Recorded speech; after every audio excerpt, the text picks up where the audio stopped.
J'ai une petite nouvelle, alors je pense que je vais vous perdre un petit peu avec ça. Comme vous le savez, j'étais en train de bosser sur la E36 Turbo depuis pas mal de temps.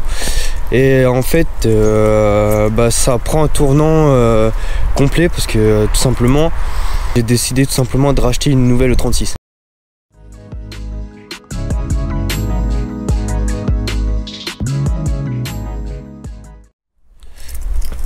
Alors salut les Mendes, alors je suis très content de vous retrouver parce qu'effectivement ça doit faire un bon moment que j'ai pas fait de vidéo. Je pense que ça doit bientôt faire 2 mois. Alors je suis vraiment désolé, mais à cela il y a eu plusieurs raisons. Alors la toute première, c'est que déjà j'ai déménagé tout simplement, donc ça m'a pris du temps pour m'installer, etc. Je suis plus du tout à Satori, donc je suis resté dans la région parisienne, mais je suis plus du tout au même endroit. La deuxième raison, c'est que sachant que je viens d'arriver, j'avais plus internet. Et la troisième raison, c'était effectivement les vacances tout simplement. J'ai une petite nouvelle, alors je pense que je vais vous perdre un petit peu avec ça. Comme vous le savez, j'étais en train de bosser sur la E36 Turbo depuis pas mal de temps. Et en fait, ça prend un tournant complet parce que tout simplement, plus je démontais la voiture, plus il apparaissait des merdes, donc en fait ça m'a tout simplement saoulé. Et c'est pour cette raison qu'en fait j'ai décidé tout simplement de racheter une nouvelle E36. Donc là voilà, donc pour l'histoire, j'avais tout simplement un 325 exactement de la même couleur, donc celui qu'on démonte dans les vidéos, c'était exactement la même couleur, donc c'est un Diamond Schwartz.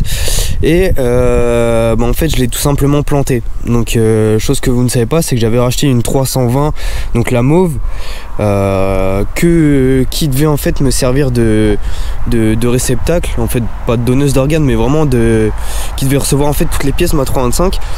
Et plus on démontait la voiture, plus il s'apparentait que c'était des merdes, la voiture était vraiment bidouillée. Dans un épisode je vais vous mettre le lien, on voit la plage arrière qui est défoncée. Donc en fait c'est plein de détails qui m'ont carrément gavé et qui en fait m'ont saoulé de la caisse. Et au moment de me séparer de la 206 RC, en fait je cherchais tout simplement une E46. Donc je voulais une E46 pour tous les jours, et en fait je suis tombé sur cette E36. Donc à la base c'était pas du tout prévu, et au final j'ai remarqué la voiture était de 92, donc qui était de la même année que ma 325. Donc au niveau du faisceau habitacle, tout correspond, fallait juste en fait que je m'assure que tout marche. Donc c'était juste ça ma prérogative. Elle s'apparentait qu'elle n'était pas kilométrée du tout.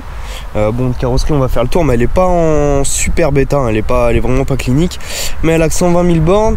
Et surtout je récupère un toit ouvrant. Mon 325 lui n'en avait pas. Après je vous avoue que sachant que la E36 c'est une voiture que je voulais depuis que je suis gosse et que j'ai investi énormément en termes de pièces et de temps, je voulais vraiment avoir la config qui me plaît le plus possible, donc il fallait passer par le toit ouvrant. Donc je me suis permis en fait tout simplement d'acheter celle-ci. Et je me suis dit si j'ai pas à me faire chier avec le faisceau, en fait je vais payer ma tranquillité, un certain prix, et tant pis pour la perte de temps, du moment que j'aurai quelque chose de cool à la finish. Donc c'était juste ça en fait. Je cherchais juste une voiture qui de carrosserie pouvait ne pas être top, et c'est le cas. Du moment qu'il y avait quand même quelques pièces à récupérer que je pouvais juste revendre en fait, puisque moi j'ai déjà toutes les pièces en ma possession, mais il fallait que la base on va dire électroniquement soit propre. Donc c'est pour ça qu'un modèle peu kilométré est pas mal, et je vous avoue que le fait qu'il y ait le toit ouvrant, c'est quand même plus ça qui m'a fait pencher dans la balance. Donc à l'instar de la mauve, on repart encore sur un 320, sauf que celui-là c'est vraiment la config que personne veut, 320 full stock. Donc ça c'était aussi dans le cahier des charges, il me fallait une voiture toute d'origine, sauf que là c'est 320 boîte automatique, donc la configuration qui est vraiment pas jojo quoi. Donc de carrosserie elle est vraiment pas ouf, comme on voit déjà la malle arrière a pris quelques stars, donc ça encore c'est pas trop grave, ça va dégager. Le pare-choc arrière lui n'est pas très beau, pareil ça va dégager. Le truc le plus propre à la limite là à l'arrière c'est le silencieux en lui-même. Et moi ce qui me fait chier c'est surtout ces deux pètes là. Donc là par contre ça va être un peu plus technique, celui-là et celui-ci, là ça va être un peu plus chaud. Concernant le rail latéral, pareil, même constat, c'est pas ultra beau.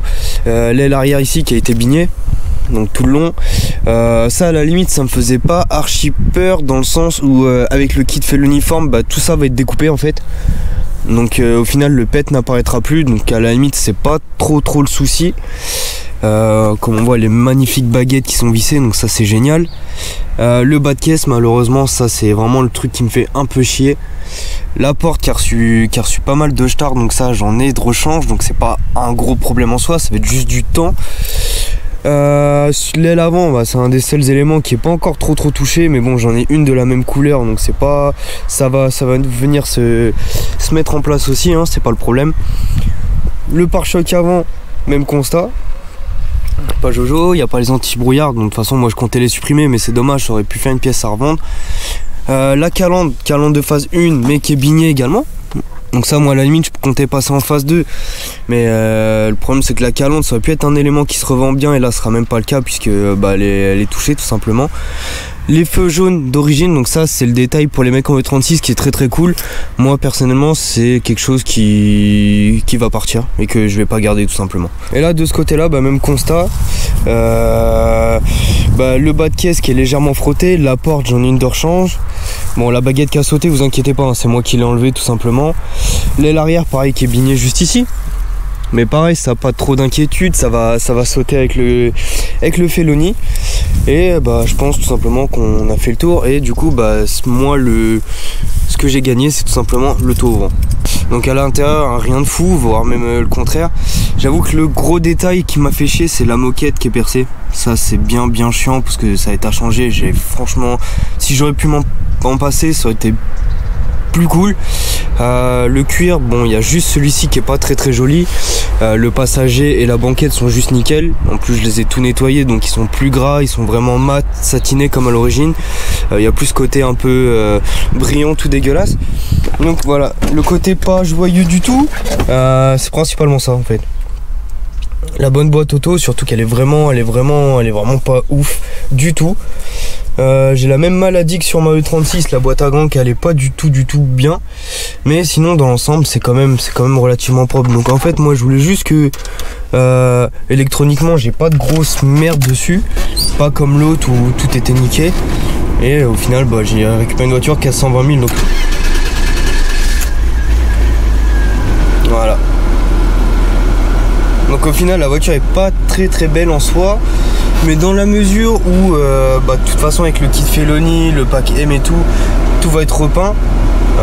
Au final c'est pas quelque chose qui est trop grave en soi. C'est chiant pour le moment parce que la voiture fait vraiment pas très jolie, mais pour moi c'est pas spécialement un handicap dans l'immédiat.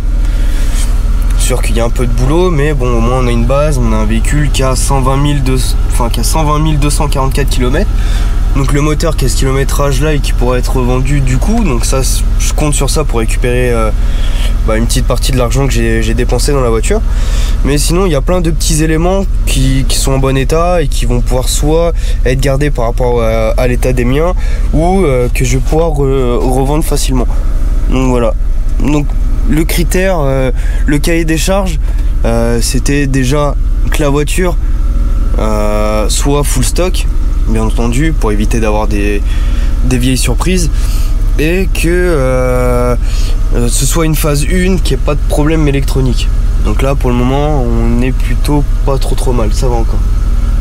Donc voilà les amis, j'espère que vous comprendrez un petit peu mon choix, même si vous le comprenez pas forcément. Moi j'y trouve un intérêt quelque part. C'est sûr qu'on a perdu pas mal de temps avec les Mendes à bosser sur celle qui est au garage, du coup pour, je dirais pas pour rien, mais finalement pour pas grand chose. Mais j'en avais marre de stagner, j'en avais marre que ça avance pas alors que j'ai une multitude de pièces dessus. Et là c'était pour moi le moyen en fait tout simplement de pouvoir commencer à bosser sur la voiture sans me priver. C'est à dire que là à l'heure actuelle, même si la voiture n'a pas encore le 325 turbo, je peux quand même m'amuser à mettre des pièces et rouler avec. Donc là on va commencer à l'emmener à la grange. On va pouvoir tout doucement commencer à changer les feux, changer les phares, changer les pare-chocs, changer l'intérieur, mettre l'intérieur Cobra, mettre quelques pièces châssis. Donc c'est ça que je cherche avant tout et je suis quand même content. Donc voilà, donc j'ai une autre vidéo que je vais faire soit aujourd'hui soit demain. Je suis désolé, j'ai déjà pris un peu d'avance, j'ai déjà fait j'ai déjà entrepris 2-3 choses dessus et j'ai pas filmé quand j'ai récupéré la voiture, ni même celle-ci. Je vous avoue que j'étais plus dans mon déménagement que dans les vidéos, mais on va reprendre ça tout doucement. Et je vous dis merci et à plus les Mendes.